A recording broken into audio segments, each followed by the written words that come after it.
kenapa saya katakan libatkan PPATK. Ingat nggak dari awal?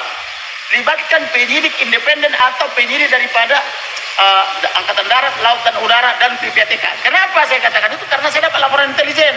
Ternyata benar PPATK menemukan hasil daripada perjuangan itu kurang lebih 155 triliun. Jadi kita tidak menyebar hoax. Ya. Bahkan pesawat jet pribadi yang saya buka pertama kali itu konon sudah meninggalkan Indonesia. Harusnya itu disita jadi barang bukti karena KPK membiarkan ya lari ke luar negeri.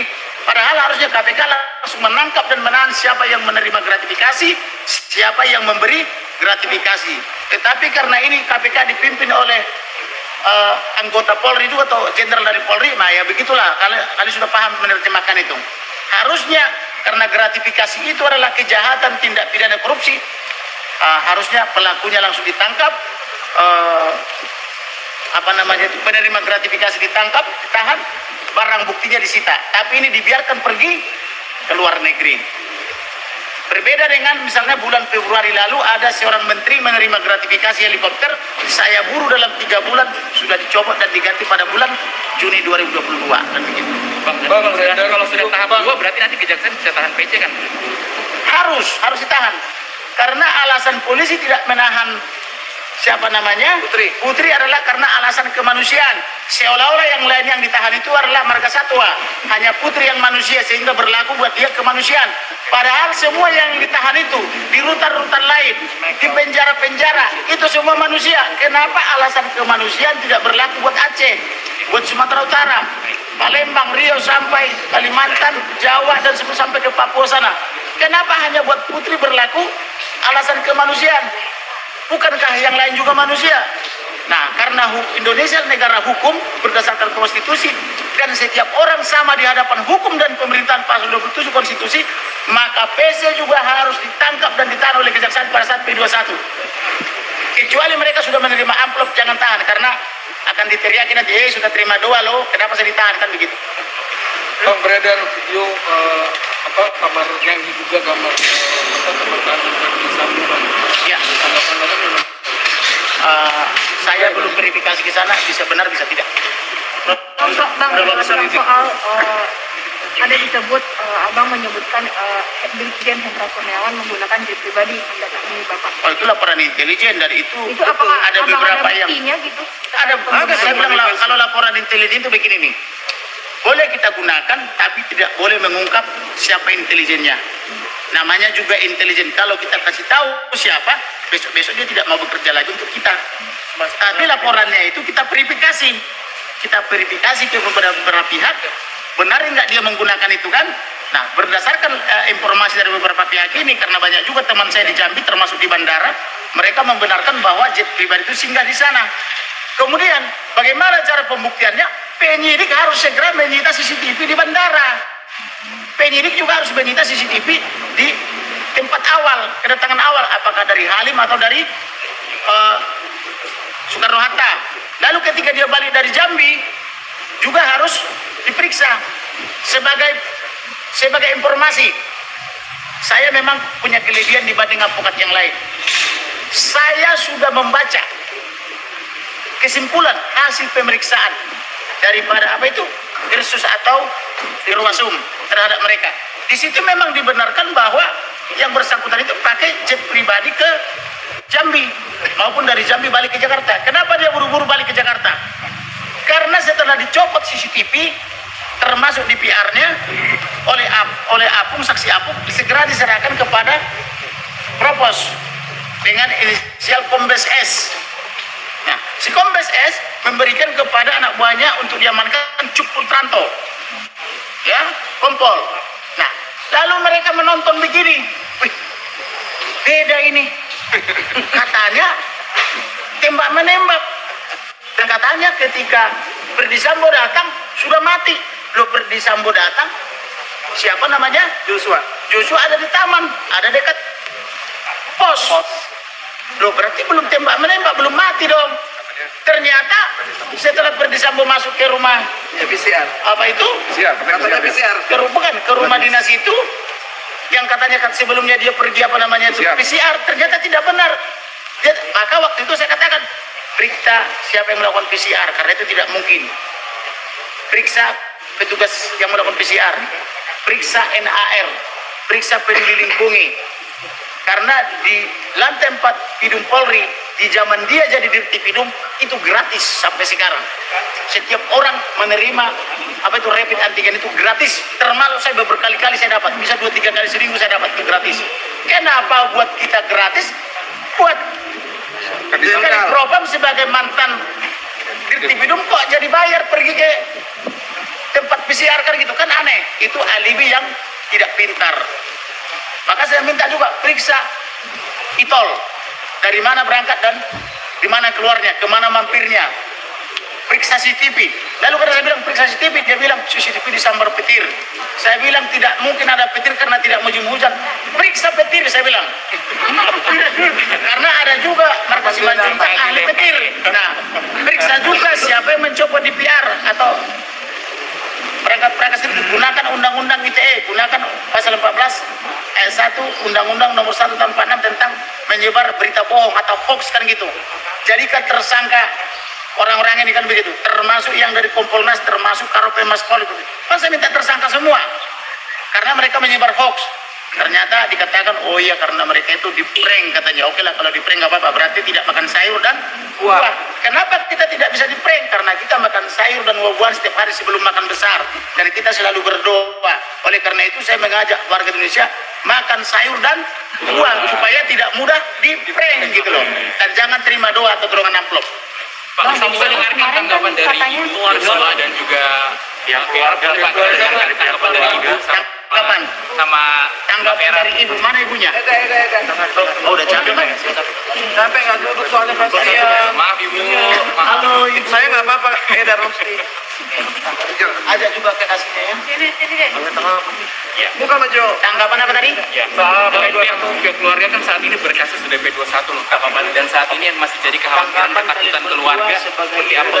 Bang suruh mengapa terhadap kasus yang sudah P21?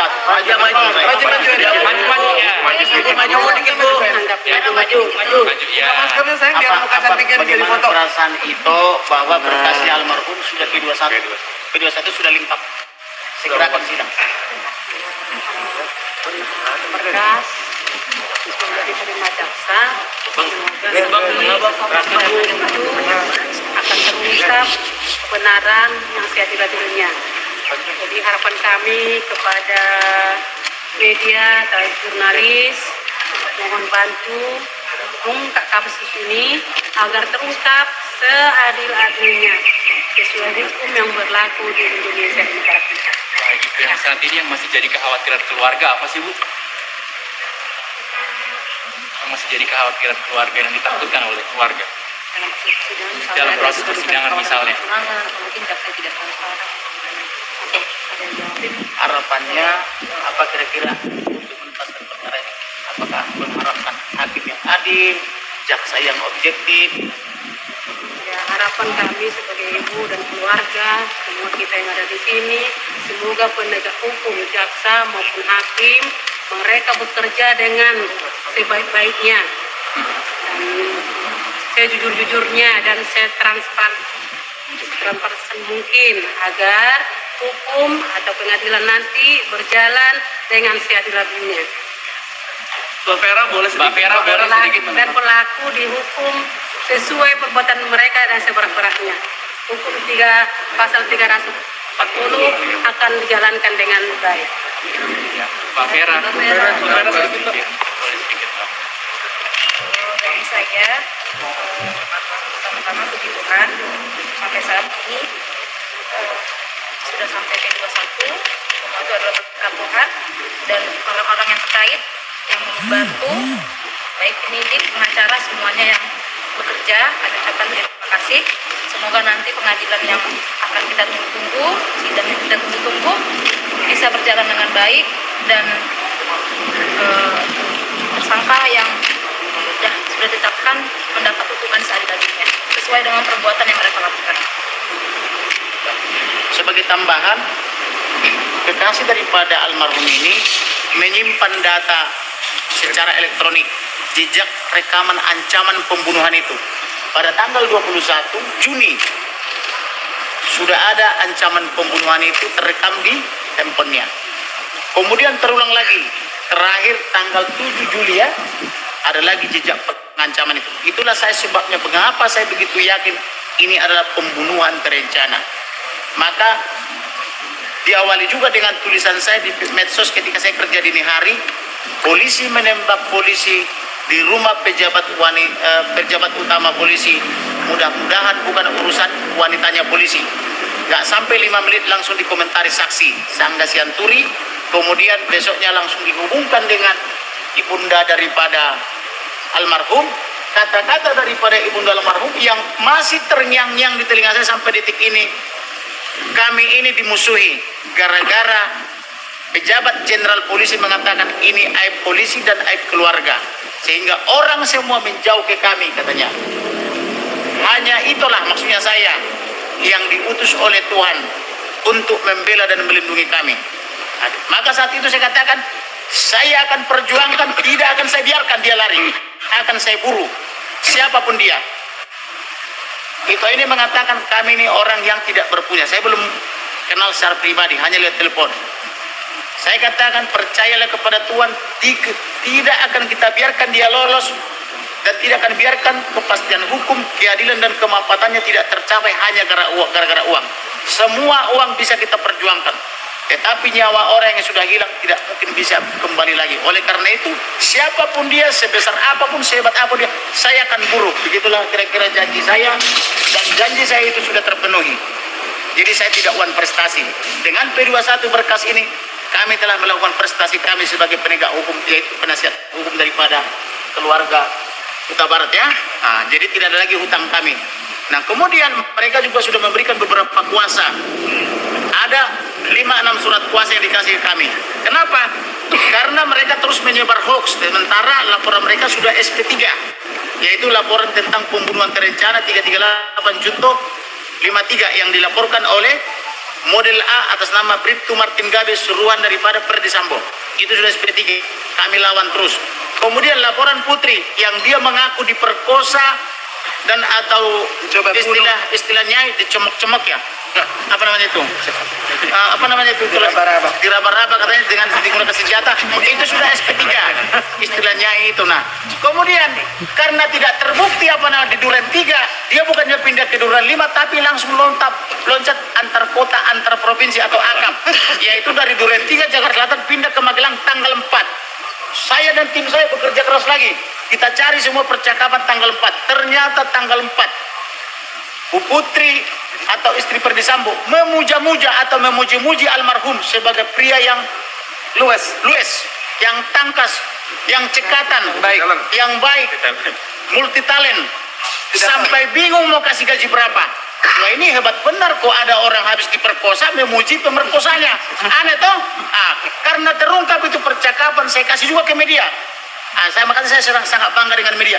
Karena saya kasih ke media dan di-share oleh media.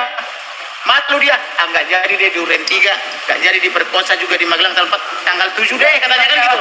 Ganti tanggal diperkosanya. Maka saya bongkar lagi peristiwa tanggal 7. Bahwa tanggal 7 diajak itu almarhum bicara 4 mata. Kok pasca diperkosa masih mau bicara 4 mata ya sampai 24 jam berdua-duaan. Nah, kemudian menginap di rumah yang sama tanggal 7 sampai tanggal 8. Wanita mana mau satu rumah dengan pria pemerkosanya? Padahal dia jenderal bintang 3 karena suaminya bintang 2. Harusnya yang benar dia langsung panggil Dirkrimum Polda Jawa Tengah atau panggil penyidik, tangkap ini. Bukan yang nginap lagi satu malam. Ini diperkosa atau bagaimana, kan menjadi tanda tanya sama kita ini. Sementara asisten rumah tangganya katanya mendengar apa namanya itu rintihan, menjerit atau apa mendesah. Nah, ini kan beda, menjerit dengan mendesah itu beda. Kalau orang kesakitan itu menjerit, kalau keenakan itu mendesah, kan begitu. Benar nggak? Ini yang mana sebenarnya terjadi? Ini keterlaluan rekayasa. Kemudian tanggal 8 dia itu dibawa atau dikawal oleh almarhum dari Magelang ke Jakarta. Maka saya katakan rasanya tukang becak pun nggak sudi memberikan istrinya dikawal oleh pemerkosanya. Loh, ini kok jenderal tadi propam membiarkan istrinya dikawal pemerkosanya. Ini nggak masuk logis karena ada juga logika hukum. Ketika kami kuliah hukum dulu ada namanya logika hukum. ada konstruksi hukum. Masa tidak jadi di Duren 3 pindah ke tanggal 4 di Magelang, nggak terbukti pindah ke tanggal 7, nggak terbukti pokoknya diperkosa deh. Kalau sudah ilmu pokoknya, bingung kita menganalisanya. Oleh karena itu, saya terima kasih sekali kepada semua media yang sudah membuat terang masalah ini. Kami hanya memberikan rilis aja atau keterangan pers, tetapi media sudah menganalisanya dengan sangat baik. Terima kasih.